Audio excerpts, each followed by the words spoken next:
magandang umaga pong muli sa ating lahat. Panibagong araw, panibagong buhay ang ipinagkaloob sa atin ng Diyos sa araw pong ito. Kaya patuloy po nating pasalamatan ang ating Panginoon na tayo po yung magbasa ng kanyang mga salita na matatagpuan sa 2 Corinthians chapter 9 verse 8 na nagsasabing, "And God is able to bless you abundantly, so that in all things at all times, having all that you need, you will abound in every good works."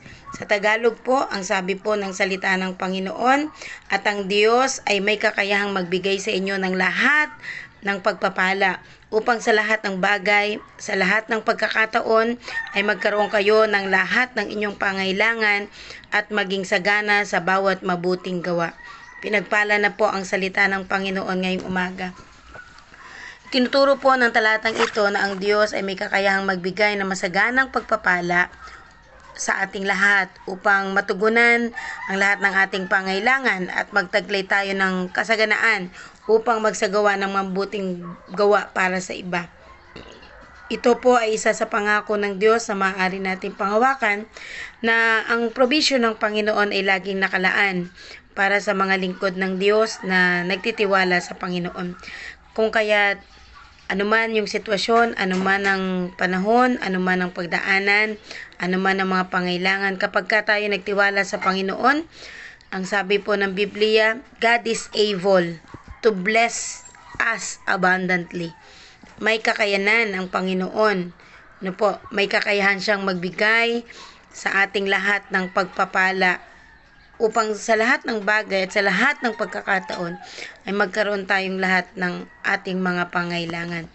Kung kaya huwag tayong manghinawa, huwag tayong mapagod, patuloy tayong magtiwala sa ating Panginoon sapagkat laging ang pangako ng Diyos ay hinilalaan niya para sa atin at lagi siyang nakaantabay sa lahat ng ating mga kaganapan sa ating mga buhay upang patuloy tayong agapayan, tulungan at samahan.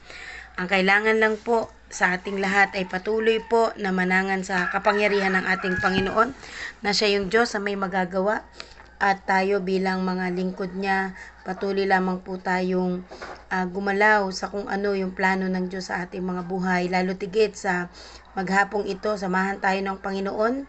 Makita si Lord sa ating mga buhay, saan man tayo pumaroon, ano man yung ating gawin. Lagi po nating tandaan yung ating talata ngayong umaga na patuloy na pangako ng Diyos na kahit kailan, anumang sitwasyon, anuman ang panahon, patuloy na ang Diyos ay nagbibigay ng kanyang pangako na kung saan patuloy na may kakayanan ang Diyos natin upang tayo pagpalain sa lahat ng bagay.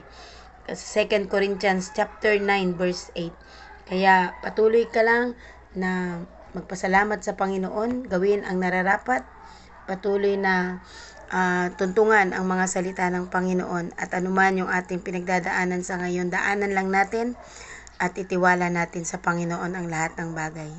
God is able. Kaya salamat sa Panginoon sa umaga pong ito. O Diyos, kami po ay nagbabalik. Papuri sa iyo, Panginoon, sa panibagong buhay, panibagong lakas, panibagong hininga, Panginoon, na meron kami. Lord, basbasan mo po yung aming gagawin sa buong maghapon. Ikaw po ang makita sa amin. Maganap ang kalooban mo sa buhay ng mga lingkod mong nagtitiwala sa iyo. Sa mga papasok sa paaralan, papasok sa trabaho, may iwan sa kanilang mga tahanan. Laging makita, Panginoon, na you are able to bless us, O God, in all aspect ng buhay po namin. Meron kang kakayahan dahil ikaw ang Diyos na makapangyarihan. Lord, tinitiwala po namin ang pagtatagumpay namin sa buong maghapong ito. Kayo po ang lubos na mabigyan ng mataas na papuri, pasasalamat at pagsamba sa pangalan ni Jesus. Itong aming dalangin, in Jesus' name we pray. Amen. Good morning po sa lahat. Pagpalain po tayo ng Panginoon sa buong maghapong ito.